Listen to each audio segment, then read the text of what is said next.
Yan guys, yan yung in-sketch ko ng diagram doon para sa telephone cord natin. Yan yun. Sundan nyo lang siya. Kung pwede naman yan mag siya yung halimbawa right to right yung yung mga clip. Basta yung kulay ng basta yun talaga parehas lang yung end to end niya ng kulay. Halimbawa dito sa right side yellow. Dito naman sa kabila sa left side niya yellow din siya. Basta pareha yung end to end ng ng wire. Sundan nyo lang yan siya guys. Yan na yun. So ano na yan, proven and tested na yan siya na madalas kong ginagawa yan siya. Kasi dito may maraming telepon.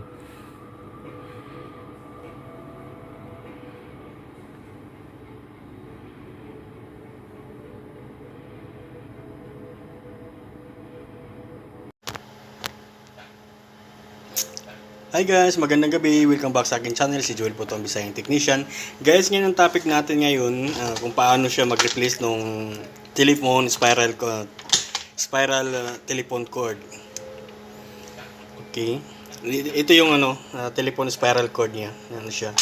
Para dito sa handset niya at saka sa unit. Ito. So guys, ito kasi yung clip niya itong clip dito, okay naman siya yung clip dito. Siya. Yan, okay siya. Bali, pero yung isang side niya, nawala na yung pinaka-clip, yun o. Kung makikita nyo. Yan siya. So, ngayon, ito yung telephone na, natin, ito yung papalitan natin, siya, yung dito. So, Biotech siya. At saka, yung, nito, yung spiral cord. At saka ito yung replacement part natin na na connector. Ito yung lang siya to, maliit lang to siya bore pin. Siya. Ito yung papalit natin. Yan, okay naman siya yung clip. Bago to siya.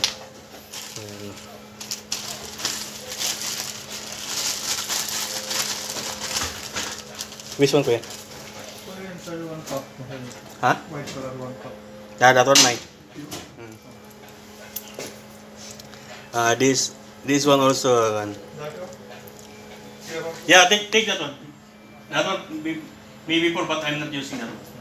You know, regarding during the 14 February 14th, that one. Okay. That one, sharing no? It's, Good? Charging. Charger. Oh, you make? Good. Ito yung sa BT guys, at saka ito yung natin RJ11 din siya. Ito, BT siya. Saka ito yung RJ11 natin pero 4 pair lang siya. Yung 4 pin. Para dito lang siya. Para dito sa handheld natin dito sa telephone. So guys, ngayon sabahan niyo ako guys na papalitan natin tong kasi yung isang side wala siyang clip na putol siya. Ayun. Wala yung isang clip. Yun, wala ito pa rin.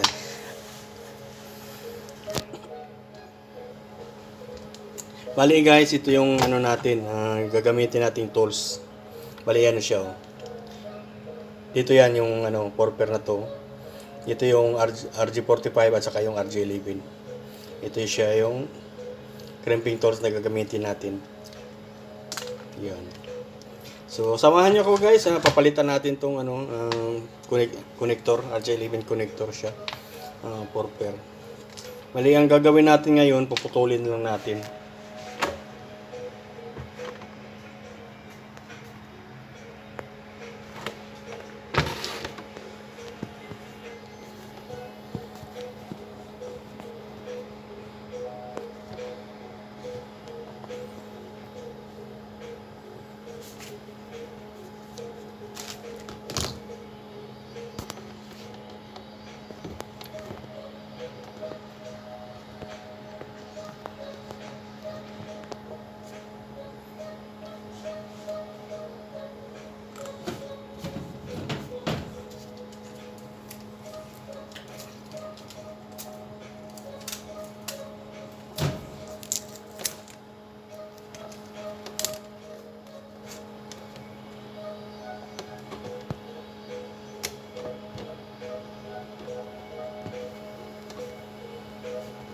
Kasi mahirap gumawa ng ano, mga tawag ito video kung isa lang kamay lang yung ginagamit mo.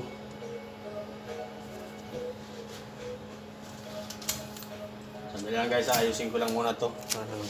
Lagyan ko lang siya ng ano, wala tayo pang pambili pa ng stand. So, pasensyahan nyo muna si Bisayang technician guys. Wala pang pambili ng ano,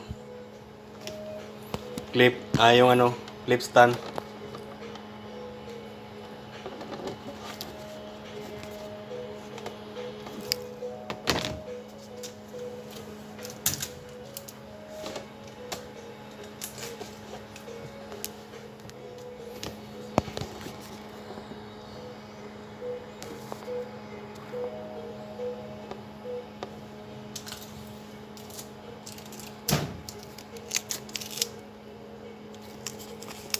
Baka pag nagkapera na ako, so sumahod na, makabili na ako ng clip stand. Guys, samahan niyo na ako ito. Ito na yun. Okay na yung ano, na iayos ko na rin yung ano siya, yung stand natin. Bali ito guys, ang gagawin natin nito, puputulin lang natin to. Kasi wala na rin naman, share naman talaga siya. Yan. Pinutol natin siya. Ito, yun. Ito, tabi lang natin yan. Bali ngayon, ito yung cutter niya. Ito naman yung pang ano siya. Bali pag nag-strip ng ano, itong flat wire na to, tapat nyo lang siya dito. Dito siya. Dito. Dito kasi sa bilog to eh. Ito naman cutter. Ituwid lang natin to konti. Yan. Yan guys, so dito itapat nyo lang din siya, plus lang siya dito sa ano na to, sa bakal. Saka dito, hilain nyo lang siya. Hindi na putol.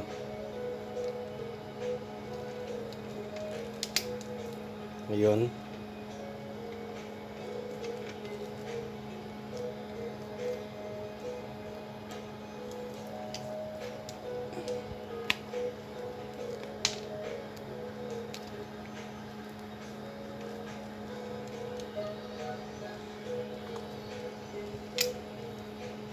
Parang hindi siya lumapat na siya guys. Ito na lang gagamitin natin yung cutter. Pero dahan-dahan lang tayo sa pag ano. Baka maputol yung ano, wire sa ilalim. Yan. Tama lang din siya na person na makita mo yung wire sa ilalim. Tapos hilahin mo siya. Control mo na lang siya. Yan. Yan o. Kita mo siya. Tanggal na siya. Tanggal na yung insulation. Ngayon guys, ang gagawin natin, babalik lang natin din yung ano, titingnan natin yung kung clip. Halimbawa, itong yellow dito siya sa right side. Balik yung sa itong upper portion yung ano, yung ano niya, yung pin. Upper portion siya, tapos yung yellow nasa right side siya.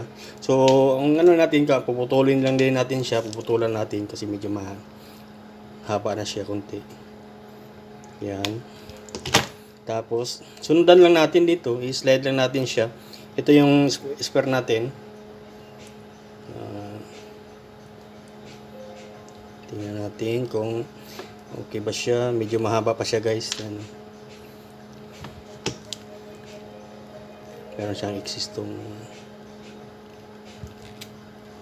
Yan. Putol na.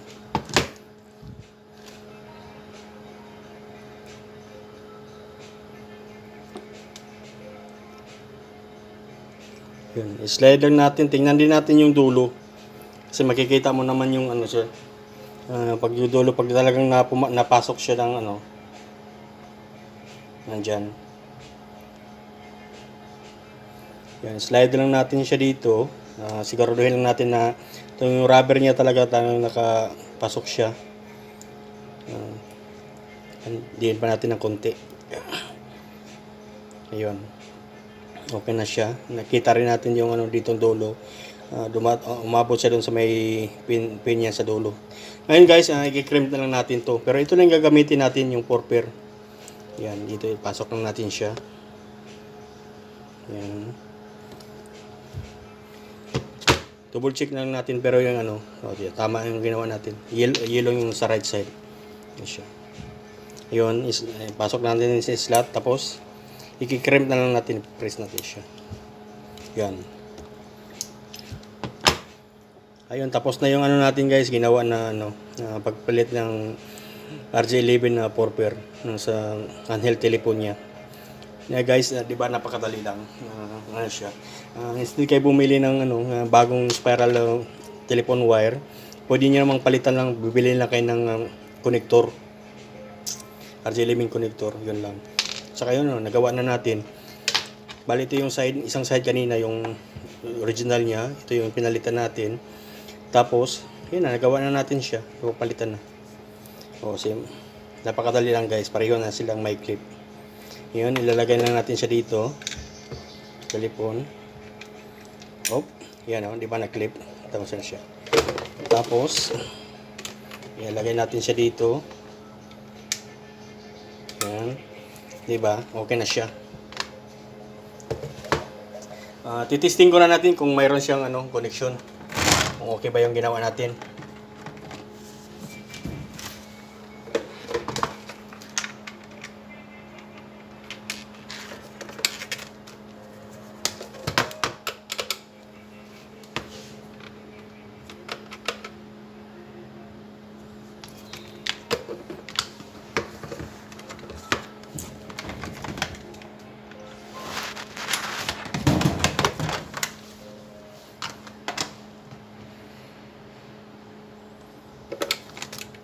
Ayun guys, successful yung ginawa natin. Na-testing ko na rin siya.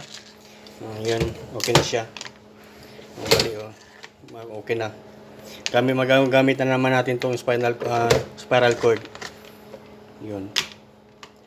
Guys, kung sa tawag nito, yung sa tutorial natin, kung siya, may natutunan kayo, tawag nito, yung comments below lang kayo guys, comments below, and don't forget to like, comments, and subscribe. Don't forget to like, comments, and subscribe guys. Thank you for watching. Bye bye.